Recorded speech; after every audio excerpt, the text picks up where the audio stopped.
চলো আজকে তোমাদের সঙ্গে বসে বসে একটু গল্প করা যাক। আর এদিকে কাজটাও আমার হয়ে যাবে, সবজি বাজার করে এনেছি তো সেগুলোই গোছাবো আর তোমাদের সঙ্গে বসে বসে গল্প করব।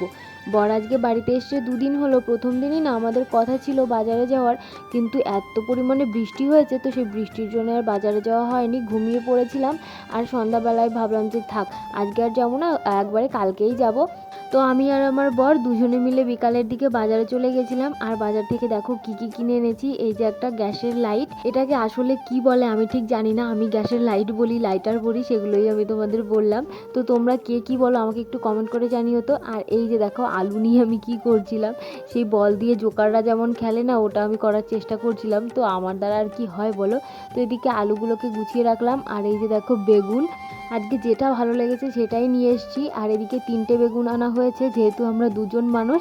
আর এইদিকে দেখো আমি পটল চেরা চোখ বানাচ্ছিলাম, মানে সবাই বলে না পটল চেরা চোখ, তো সেই জন্য আমি পটল দিয়ে চোখ বানাচ্ছিলাম। তো এখানে 500 পটল আনা হয়েছে। আর এই যে দেখো টমেটো দিয়ে কি করছিলাম, সবাই বলে লাল লাল তো টমেটোর মতো গাল, তো সেই জন্য আমি টমেটোটা ঘষে নিচ্ছিলাম যাতে আমার গালটাও একটু লাল লাল হয়ে যায়। আর এদিকে দেখতেই পারছো কুমড়ো আনা হয়েছে।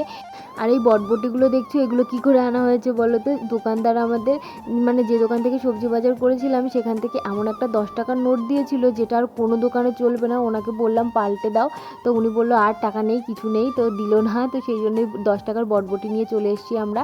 আর এই যে লঙ্কা দেখতে পাচ্ছ, আর এই চটিটা কিনে দিয়েছে তোমাদের দাদা ভাই আমাকে আজকে। আমি বললাম নেবো না, তবুও জোর করে কিনে দিল চটিটা। আর এদিকে যে দেখো সমস্ত সবজিগুলোকে আমি কিন্তু একদম সুন্দর করে গুছিয়ে নিয়েছি। আর এখান থেকে প্রতিদিন একটা একটা করে সবজি বের করে রান্না করব। আর এই যে যে পেঁয়াজগুলো দেখছি এগুলো আমি বাড়ি থেকে এনেছিলাম, মানে আমার বাবার বাড়ি থেকে রসুন পেঁয়াজ সমস্ত কিছু এগুলো আনা হয়েছিল। আর এই যে দেখো এই ঝুড়িটার মধ্যে আমি লঙ্কাগুলো রেখেছি। তো চলো আজকের মতো টাটা।